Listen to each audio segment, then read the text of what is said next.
kurang kompak Pak Bu, ya gak semangat, belum makan malam kayak ini ya, kurang semangat. Ayo kita semangat, jangan kalah sama yang konser-konser dangdut yang gak jelas ya. Mereka semangat ya, makanya melek.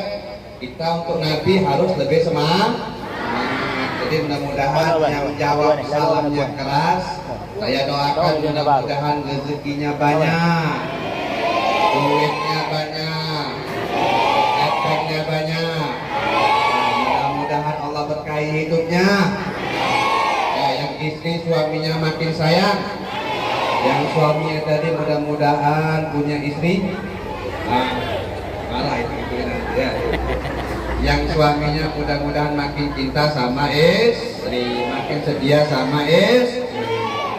Jadi saya ulangi lagi, Assalamualaikum warahmatullahi wabarakatuh.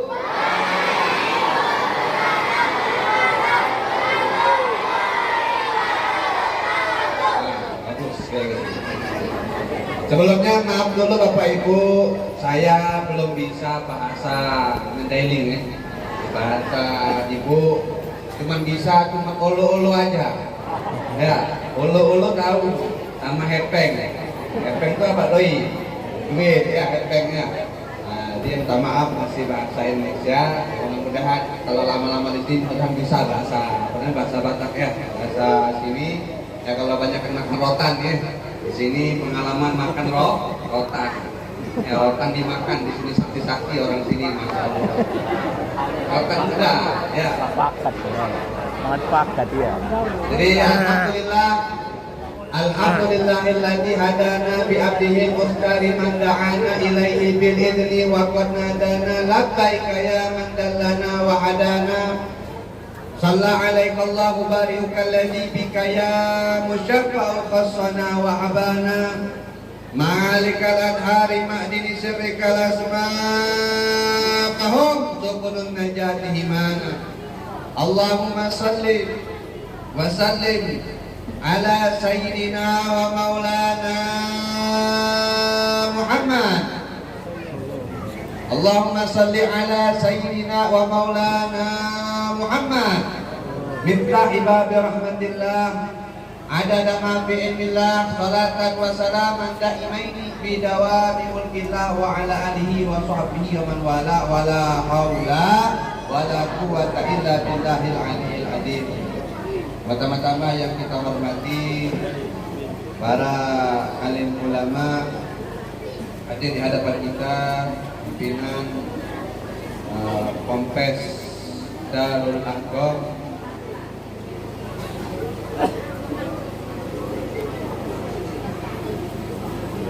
Ustaz Rudi.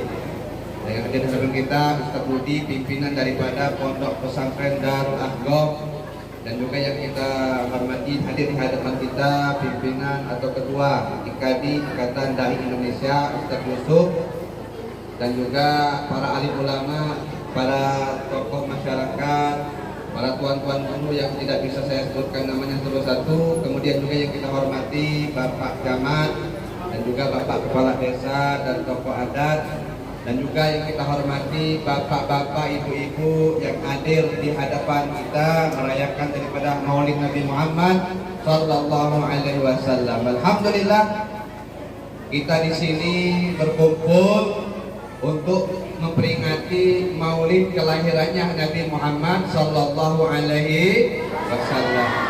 Ini merupakan perkumpulan yang sangat dibanggakan oleh Nabi Muhammad sallallahu alaihi wasallam. Jadi Bapak Ibu, kita ini harus suka, jangan males kita ini hadir di perkumpulan yang semacam ini. Karena ini perkumpulan manfaatnya sangat banyak. Di antaranya ada hadis yang mengatakan lillahi malaikat, bahwasanya Allah memiliki malaikat, yang mana malaikat ini tugasnya keliling dunia. Ini malaikat tugasnya keliling dunia mencari majelis ilmu, mencari majelis zikir, mencari majelis salawat. Ketika malaikat ini mendapatkan ada satu tempat yang mereka mengadakan berkumpul, mengadakan majelis ilmu, mengadakan majelis zikir, majelis salawat, majelis maulid, maka malaikat ini naik laporan kepada Allah dan mengatakan, ya Allah, sesungguhnya ada di tempat fulan, di suatu tempat itu mereka mengadakan maulid, mereka mengadakan zikir. Kemudian Allah bertanya kepada malaikat, wahai malaikatku, apa yang mereka pinta dan apa yang mereka takutkan? Maka malaikat mengatakan, ya Allah, mereka kepingin, mereka mengharapkan surgamu, dan mereka takut daripada azabmu, daripada neraka. Kemudian Allah berfirman, wahai malaikatku, saksikanlah wahai malaikatku, aku akan memberikan apa yang mereka harapkan, dan aku akan lindungi mereka dari azabku. Maka ada satu malaikat bilang kepada Allah, berkata kepada Allah, ya Allah, sesungguhnya ada di antara mereka itu datang ke situ bukan karena niat datang. Dia datang situ bukan untuk niatnya untuk zikir, bukan niatnya untuk hadir maulid.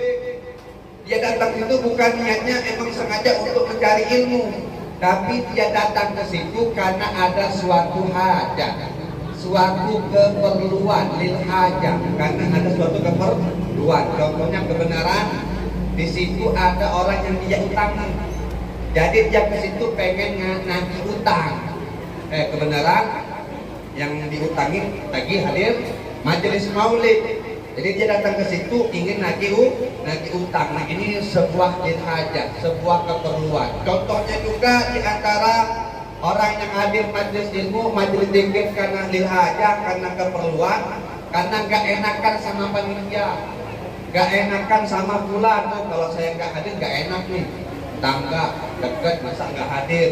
Ini niatnya bukan karena untuk hadir maulid, tapi nggak enakan sama bulan, sama ketua panitia atau sama yang lain. Nah, ini lil hajat, karena sebuah keperluan. Kemudian apa kata Allah? Allah mengatakan, humul qaum la yasqa bihim jalisuhum.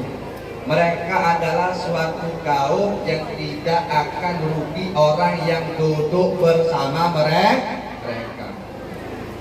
Kita ini kan tidak tahu nih, ada di antara kita ini, mungkin ada di antara kita ini orang yang dekat kepada Allah. Orang yang ketika dia berdoa, doanya diijabah oleh Allah Subhanahu wa Ta'ala. Karena ulama mengatakan tidaklah umatku berkumpul 40 orang kecuali salah satu daripada mereka itu ada wali min auliyaillah ta'ala. Salah satu daripada mereka ada orang yang dekat kepada Allah Subhanahu wa Ta'ala. Maka kita dengan keberkahan dia ini, orang yang dekat dengan Allah, kita mendapatkan keberkahan walaupun niat kita bukan datang untuk majelis. Jadi ini diantara keutamaan kalau kita hadir di majelis ilmu, majelis zikir. Kemudian bapak-bapak, ibu-ibu yang dirahmati oleh Allah Subhanahu wa Ta'ala, jadi hikmah kita merayakan maulid ini agar kita cinta dengan tadi alhamdulillah kita lihat anak-anak tadi luar biasa penampilan anak-anak daripada pondok pesantren Darul Kopi luar biasa. Ada yang qasidah, ada yang baca barzanji, ada yang tadi pidato ceramah hebat-hebat, masya Allah, alhamdulillah. Ini apa namanya, kegiatan-kegiatan semacam ini di pondok pesantren ini kita harus support, kita harus dukung bapak ini.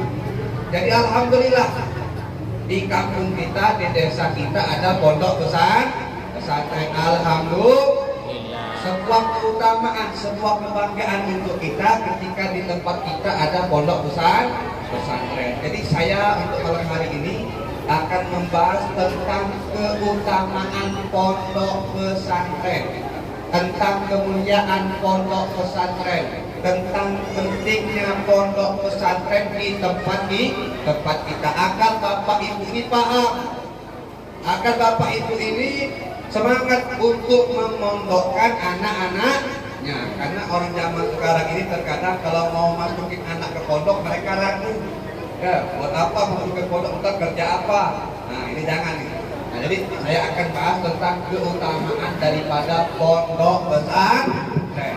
Harap Bapak Ibu untuk mendengarkan daripada kajian kita pada malam hari ini.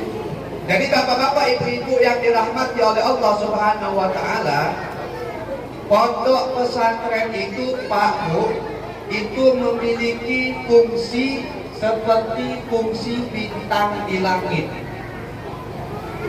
Fungsi pondok pesantren itu seperti fungsi bintang di langit. Fungsi bintang di langit Bapak Ibu itu disebutkan dalam Al-Quran ada 3 fungsi. 3 fungsi bintang di langit disebutkan dalam Al-Quran. Yang pertama, fungsi bintang di langit, bagaimana Allah berfirman, inna zayyana sama'a bizinatil kawakib. Dan kami hiasi bintang-bintang itu, dan kami hiasi langit itu dengan bintang-bintang. Kami hiasi langit dengan bintang. Jadi langit itu, bintang itu fungsinya untuk menghiasi langit. Jadi kalau langit, kalau nggak ada bintang itu serem, nggak indah, mencekam, gelap.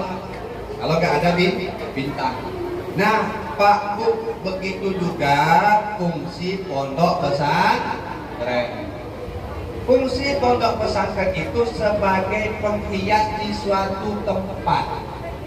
Ketika di suatu daerah, suatu tempat ada pondok pesantrennya, maka tempat itu akan bercahaya.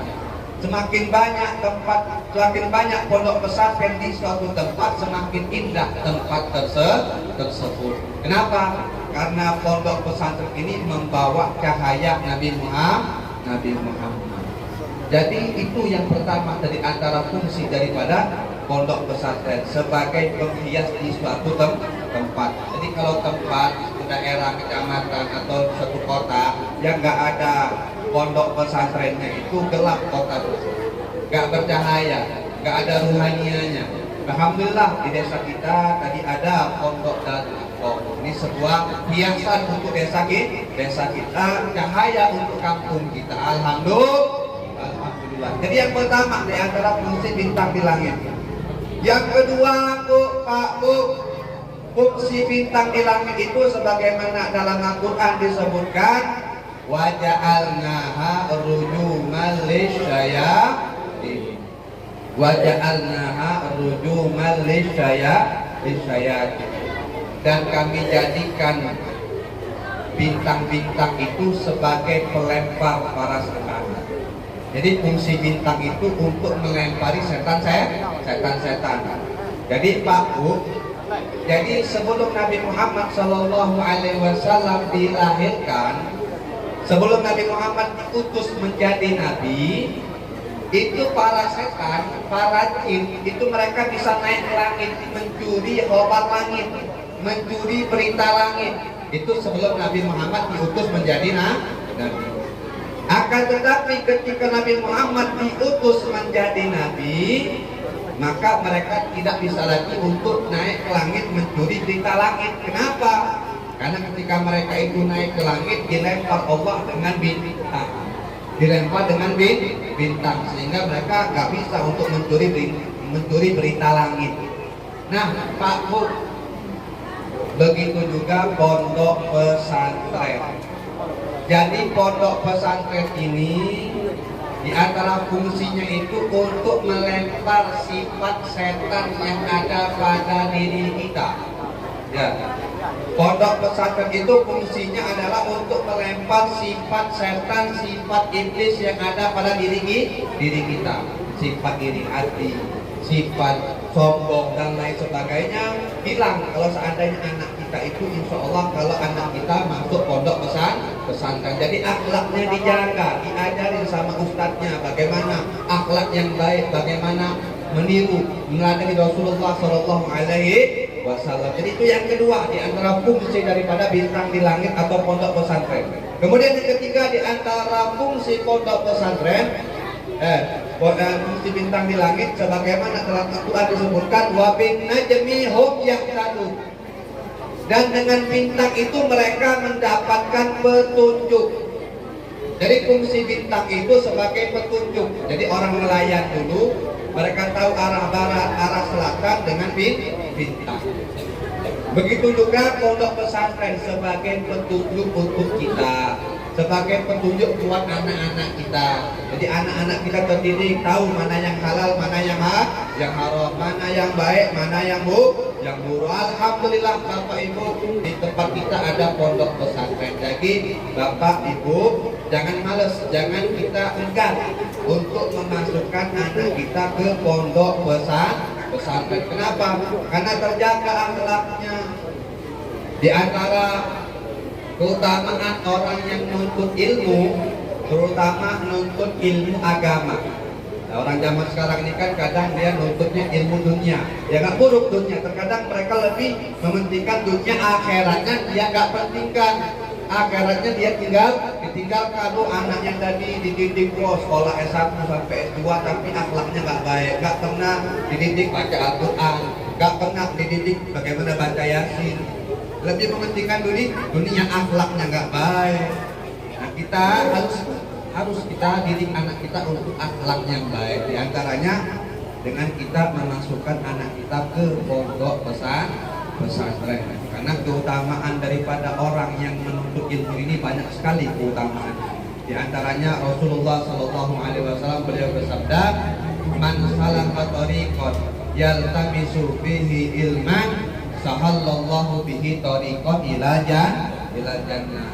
Barang siapa yang berjalan dari rumahnya ke suatu tempat untuk mencari ilmu, maka Allah mudahkan dia untuk jalan menuju surga. Jadi menuntut ilmu agama ini itu diantara penyebab agar Allah mudahkan kita. Allah mudahkan kita untuk ke surga. Jadi anak-anak kita dididik bagaimana tahu mana yang halal, mana yang haram. Dimudahkan dengan ilmu. Karena orang kalau nggak ada ilmu, nggak tahu dia mana yang halal, mana yang haram. Makanya penting kita ini belajar ilmu, terutama ilmu agama. Kemudian juga di antara keutamaan bagi orang tua yang memondokkan anaknya, bagaimana hadis Nabi Muhammad SAW, "Idza mata ibnu Adam in qata amalu illa min thalas." Kalau seandainya mati seorang manusia itu mati, maka terputuslah amalnya kecuali 3 kata Nabi Muhammad. Di antaranya adalah anak soleh yang mendoakan kedua orang tua. Ya mungkin kita ini nggak berilmu, kita mungkin ilmu kita nggak berilmu. Nah saatnya anak kita, jangan sampai anak kita juga tidak berilmu. Jadi Bapak Ibu penting sekali untuk pesantren ini.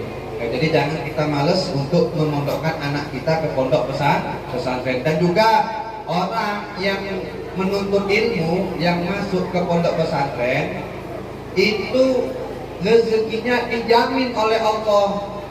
Penuntut ilmu santri itu rezekinya dijamin oleh Allah, mendapatkan rezeki khusus.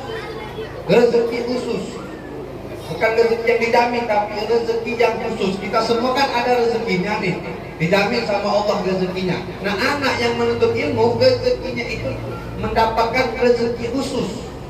Sehingga anak yang mondok tadi, dengan barokah anak tadi mondok, mudah-mudahan ya bisa saja orang tuanya itu mendapatkan rezeki yang barokah, rezeki jadi luas. Kenapa? Gara-gara anaknya mondok. Jadi alhamdulillah. Jadi ini diantara hikmah kita Maulid pada malam hari ini, agar kita ini penting memperhatikan daripada ilmu anak kita.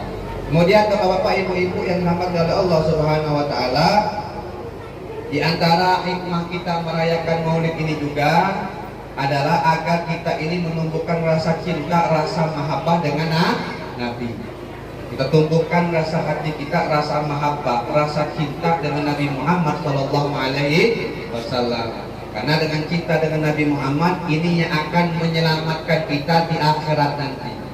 Karena percuma kita punya harta, kebun kita banyak, harta kita banyak, rumah kita mewah, jabatan kita tinggi, tapi di hati kita kosong daripada mahabbah, rasa cinta dengan Nabi Muhammad Sallallahu Alaihi Wasallam. Maka momen daripada memperingati Maulid ini agar kita menumbuhkan rasa cinta, rasa rindu dengan Nabi Muhammad.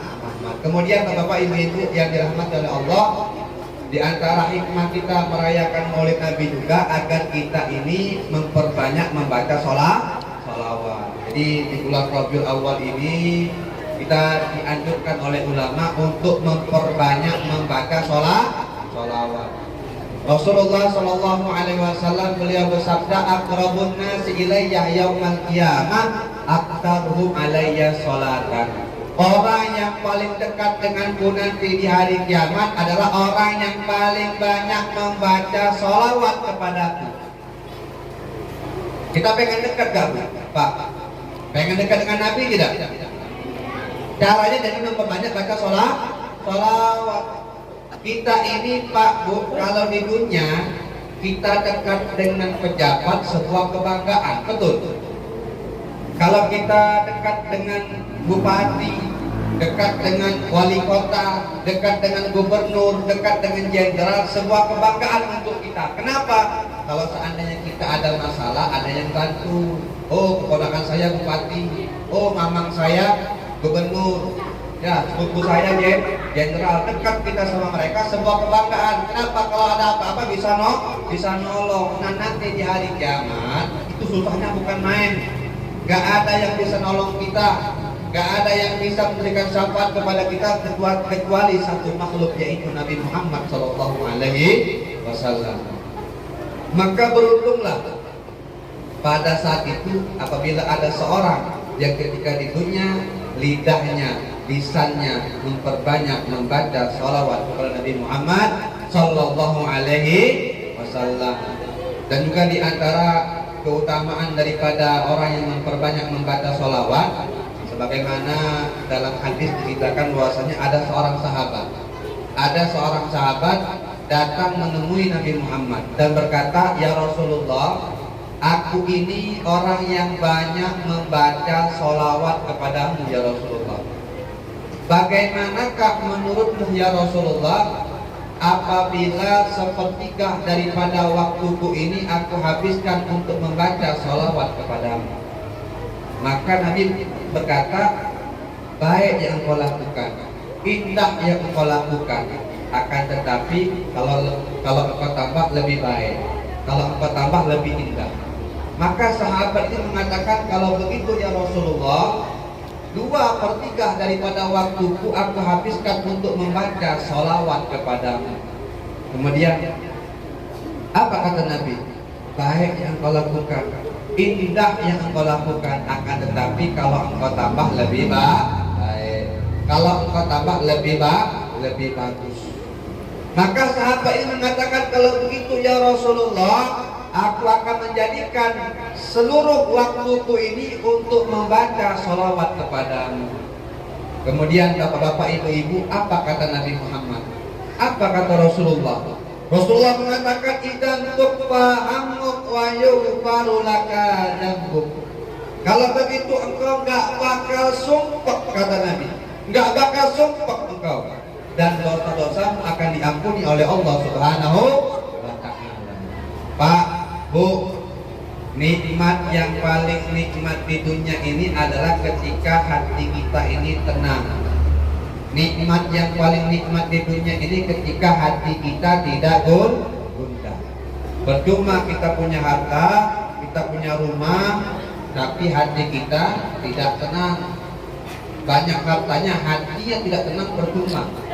Jadi nikmat yang paling nikmat di dunia ini ketika hati kita ini tidak sumpah, hati kita tenang. Ada masalah, hati kita tenang. Ada uang, tenang. Tidak ada uang, hati kita tenang. Ini nikmat yang paling nikmat di dunia, yaitu ketenangan. Jika hati kita tidak tunda. Kemudian nikmat yang paling nikmat di akhirat adalah ketika kita melihat dosa kita itu seperti gunung. Kita melihat dosa kita seperti gunung. Dosa melihat sesuatu yang haram, dosa menyakiti hati orang mukmin, dosa hasad, dosa sombong. Banyak dosa kita seperti gunung. Tiba-tiba dosa kita yang seperti gunung tadi Allah ampuni dosa kita. Itu sebuah nikmat yang luar biasa. Nah Pak Bu, nikmat yang paling nikmat di dunia yaitu ketenangan, dan nikmat yang paling nikmat di akhirat yaitu pengampunan dari Allah bisa kita dapatkan dengan hanya kita memperbanyak membaca sholawat.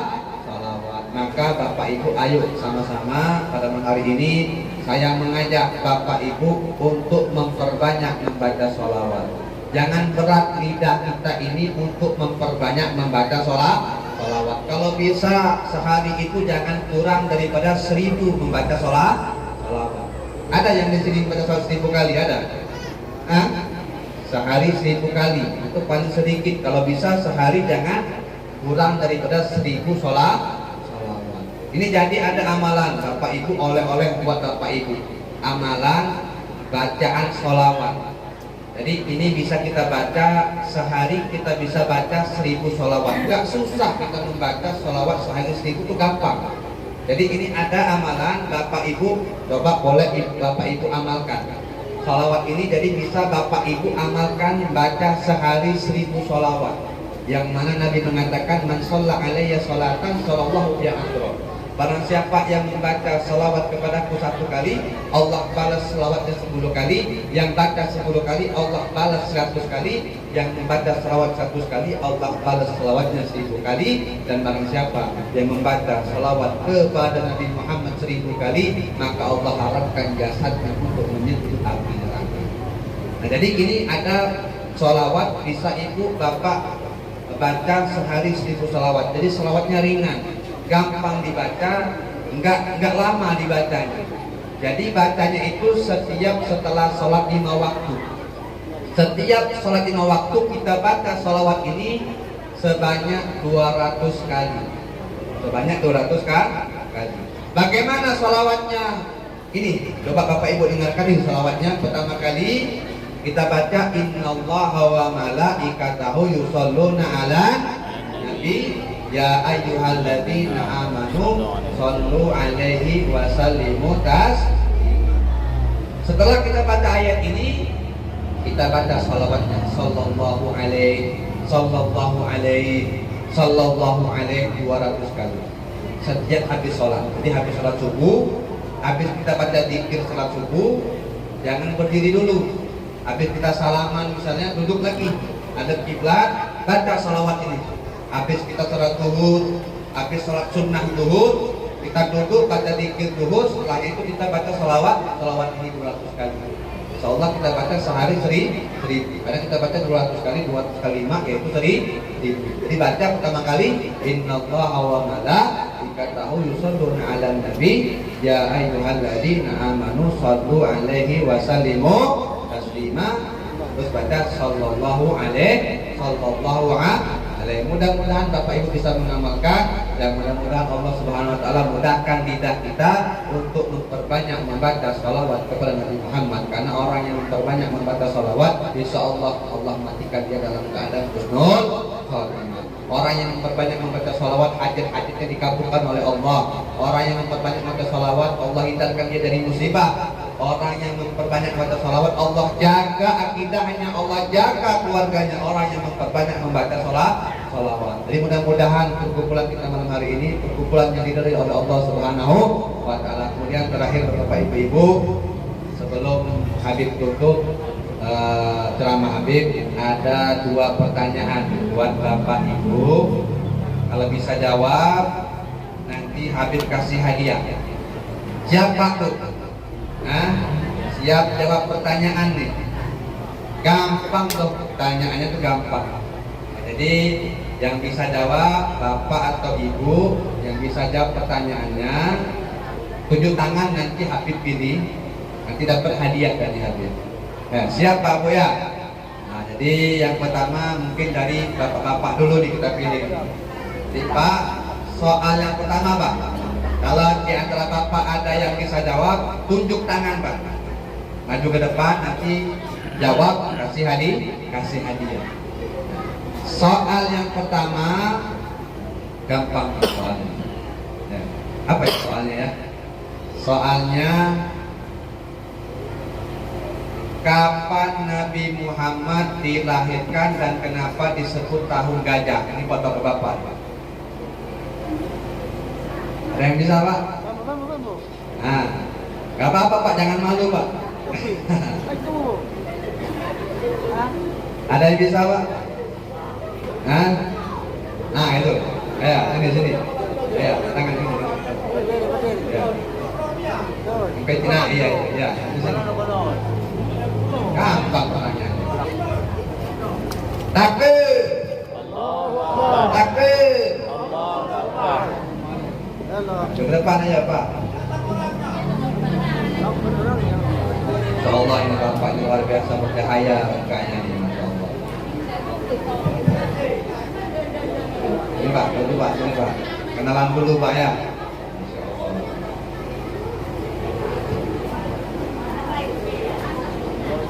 Siapa nama Pak? Nama saya Amin bin Nasibuan. Masya Allah. Apa jawabannya Pak? Kelahiran Muhammad 71 Masehi. Hah? 71 Masehi. Tanggal lahir Muhammad tanggal berapa?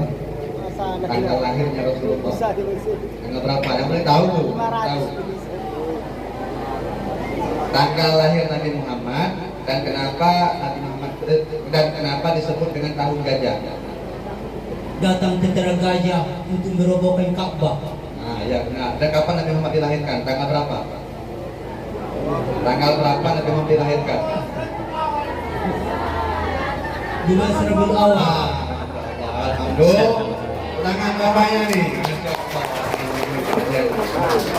Ya, waktu kecil kenang-kenangan ya. Sallu ala Nabi. Takbir. Lomba. Ya, insyaallah. Betul.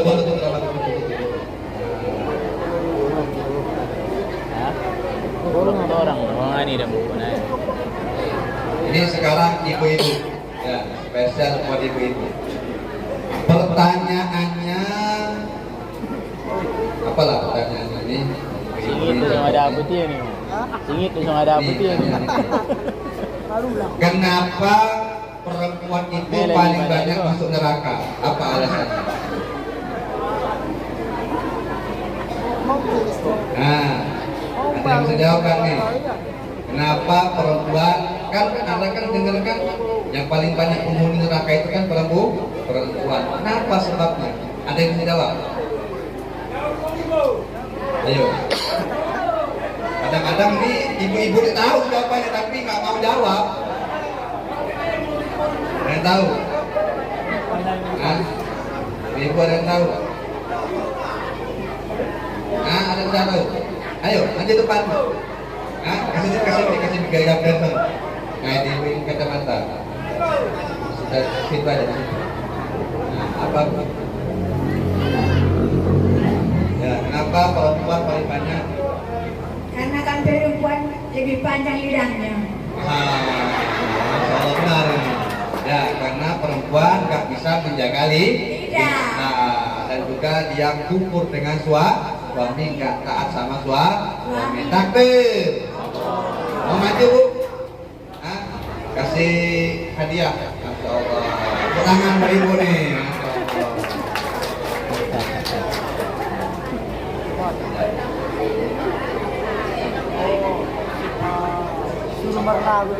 Pakai Bu ya.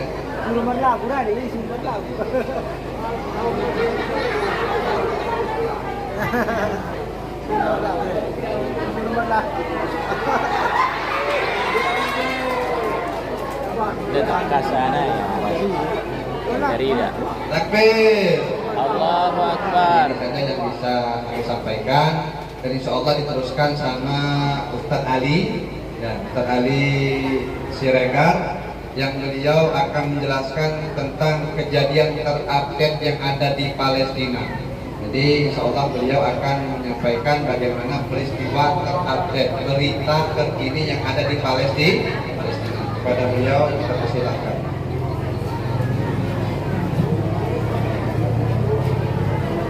Bismillahirrahmanirrahim. Assalamualaikum warahmatullahi wabarakatuh. Alhamdulillahilladzi arsala rasulahu bil huda wa dinil haq. Asyhadu an la ilaha illallah wahdahu la syarika lah وأشهد أن محمدا عبده ورسوله اللهم صل على سيدنا محمد وعلى آله سيدنا محمد. Assalamualaikum ya Rasulullah. Yang kami hormati Bapak Camat, kemudian yang kami hormati Bapak Kepala Desa, dan yang kami hormati alim ulama. Pada kesempatan kali ini Bapak-bapak, Ibu-ibu, jamaah sekalian yang dirahmati Allah Subhanahu wa taala. Sebelumnya perkenalkan kami dari Lembaga Amil Zakat Swadaya Ummah, yang mana Lembaga Amil Zakat Swadaya Ummah ini adalah lembaga zakat Kota Pekanbaru yang bekerja sama dengan IKADI Padang Lawas.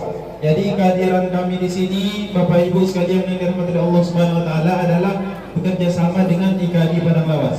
Jadi pada kesempatan kali ini nanti insya Allah kami akan menampilkan beberapa kondisi yang terjadi hari ini di Kota Gaza. Jadi kalau seandainya kita ada yang bertanya, Ustaz, gimana kondisi Gaza hari ini? Bagaimana kondisi saudara-saudara kita yang ada di Gaza hari ini? Bapak Ibu yang dirahmati Allah Subhanahu wa taala, saudara kita yang ada di Gaza